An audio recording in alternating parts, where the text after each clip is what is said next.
Happy Friday, scholars. Welcome to our reading mini lesson. So today I am going to read to you from our chapter book Read Aloud, The One and Only Ivan. And what you're going to do when you're finished is you are going to use the skills we've learned about this week, the skills we've learned about with the book, A Chair for My Mother, and you're going to take those skills and you're going to apply them to this book. The only skill you're not going to apply to this book is the retell. You're not going to do the beginning, middle, end. But you are going to be making a text-to-self connection. You are going to tell me who the characters are in the book, and you're going to tell me the setting. And then, at the end, you're also going to make a prediction, okay? You're going to tell me what do you think is going to happen next. All right. The next chapter, it's called Elephant Jokes. And just to refresh your memory a little bit, we have this new baby elephant who's with Stella now. And this baby elephant's name is Ruby. And Ruby asks a ton of questions. She's very curious about everything. And Ivan is getting used to having her around. And we know Stella, her foot is really bothering her. So that's, continuing to really bug her, and it's painful for her. Mac, so we have Mac and we have George, and Mac is he's basically in charge of the whole domain. He's in charge of where all of the animals live, right? And he's kind of hard to figure out. Is he a nice person? Is he not a nice person? But toward the end of the last chapter, George, who's the person who takes care of the animals, he comes in, he cleans up, he makes sure everything is clean. He tells Mac that he should take a look at Stella's foot because he thinks it's infected. He thinks that it's getting worse. And Mac says, I'll keep an eye on it. Money's tight. So he basically says, we don't have a lot of money, and that would be expensive. So George is noticing that Stella is in a lot of pain. Okay, the next chapter is called Elephant Jokes. Ivan? Bob? I blink. The dawn sky is a smudge of gray flecked with pink, like a picture drawn with two crayons. I can just make out Ruby in the shadows, waving hello with her trunk. Are you awake? Ruby asks. We are now, says Bob. Aunt Stella's still asleep, and I don't want to wake her, because she said her foot was hurting, but I'm really... Ruby pauses for a breath. Really bored. Bob opens one eye. You know what I do when I'm bored? What? Ruby asks eagerly. Bob closes his eye. I sleep. It's a little early, Ruby, I say. I have a text-to-self connection right now, actually. Whenever it'd be Christmas morning, or Easter morning, I would always get up really early because I'd want to open presents, or I'd want to look for my basket, and I would always be really excited, and I'd wake up and I'd be talking, and my mom would always say, let's go back to bed for a little bit.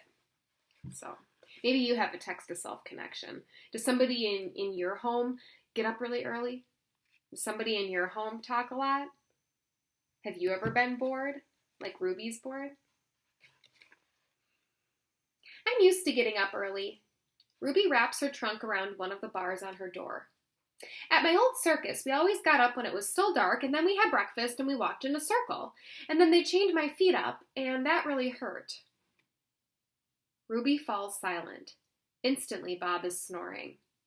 Ivan, Ruby asks, do you know any jokes? I especially like jokes about elephants. Well, let me see. I heard Mac tell one once. I yawn.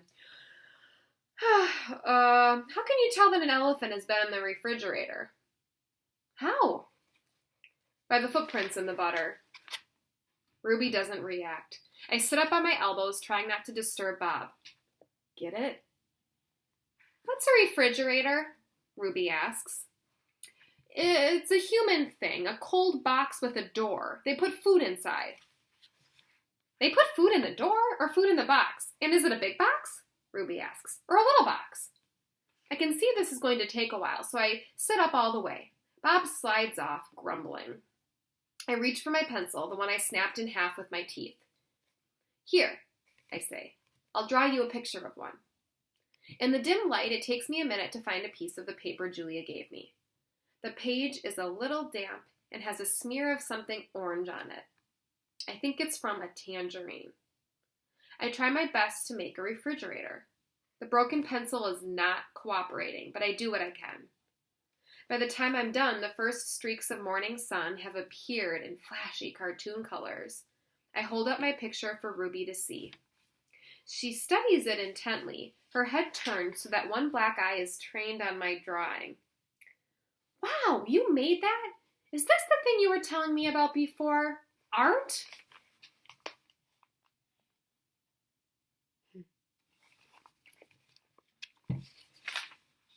Sure is. I can draw all kinds of things. I'm especially good at fruit. Could you draw a banana right now? Ruby asks. Absolutely. I turn the paper over and sketch. Wow, Ruby says again in an odd voice when I hold up the page. It looks good enough to eat. She makes a happy, lilting sound, an elephant laugh. It's like the song of a bird I recall from long ago, a tiny yellow bird with a voice like dancing water. Strange. I'd forgotten all about that bird, how she'd wake me up every morning at dawn when I was still curled safely in my mother's nest. It's a good feeling, making Ruby laugh, so I draw another picture and another along the edges of the paper. An orange, a candy bar, a carrot. What are you two up to? Stella asks, moaning as she tries to move her sore foot. Now, this is something else you might be able to connect with. Have you ever hurt yourself? Or do you have a family member who maybe has a part of their body that always hurts them? Maybe you have a grandma who has a hip that hurts. I know my grandma, her back always hurts really bad. And she's always had a lot of problems with her back hurting her. So that's another text-to-self connection that I have. Maybe you have a connection that has to do with this part of the book too. How are you this morning? I ask. Just feeling my age, Stella says. I'm fine. Maybe you can connect with this right here. Do you have anybody in your life who always says, oh, I'm fine. I'm fine. Ivan is making me pictures, Ruby says, and he told me a joke. I really like Ivan, Aunt Stella. Stella winks at me. Me too, she says. Ivan, want to hear my favorite joke? Ruby asks. I heard it from Maggie. She was one of the giraffes in my old circus. Sure, I say. It goes like this. Ruby clears her throat. What do elephants have that nothing else has? Trunks, I think, but I don't answer because I don't want to ruin Ruby's fun. I don't know, Ruby, I reply. What do elephants have that nothing else has? Baby elephants, Ruby says. Good one, Ruby, I say, watching Stella stroke Ruby's back with her trunk. Good one, Stella says softly. The next chapter is called Children. Once I asked Stella if she'd ever had any babies. She shook her head. I never had the opportunity. You would make a great mother, I told her. Thank you, Ivan, Stella said, clearly pleased. I like to think so. Having young ones is a big responsibility. You have to teach them how to take mud baths, of course, and emphasize the importance of fiber in their diet. She looked away, contemplating. Elephants are excellent at contemplating. Contemplating is another way of saying thinking. I think the hardest part of being a parent, Stella added after a while, would be keeping your babies safe from harm, protecting them. The way silverbacks do in the jungle, I said. Exactly, Stella nodded. You would have been good at protecting, too, I said confidently. I'm not so sure, Stella said, gazing at the iron bars surrounding her. I'm not sure at all. Right, the next chapter is the parking lot. Mac and George are chatting while George cleans one of my windows. George, Mac says, frowning, there's something wrong with the parking lot. George sighs. I'll take a look as soon as I'm done with this window. What's the problem? There are cars in it. That's what's wrong. Cars, George. Mac breaks into a grin. I think things are actually starting to pick up a bit. It's gotta be the billboard. People see that baby elephant and they just have to stop and spend their hard-earned cash. I hope so, George says. We sure could use the business. Mac's right. I have noticed more visitors coming since he and George added the picture of Ruby to the sign. People crowd around Ruby and Stella's domain, oohing and eyeing at the sight of such a tiny elephant.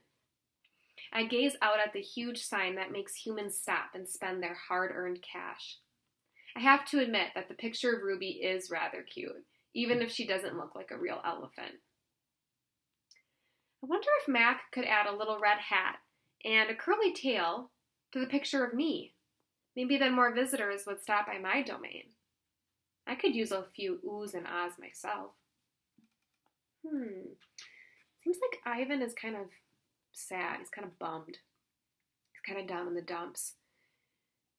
A little, It seems like he likes having Ruby around, but at the end, it feels like he's kind of feeling a little sorry for himself, Like he's feeling like he wants more people to come see him, so he's not getting a lot of attention, and it seems like he wants a little more attention. He's feeling maybe a little jealous of the extra attention that Ruby's getting, and Stella's getting it too, because Stella's in the same cage as Ruby, but Ruby's getting a lot of attention, and Ivan is not getting a lot of attention. Maybe you can make a text-to-self connection with that. Have you ever felt that way before? All right. I'm going to pause here. So, finish that seesaw activity. Identify the characters in the book. Tell me the setting of the book. I want you to make at least one text-to-self connection.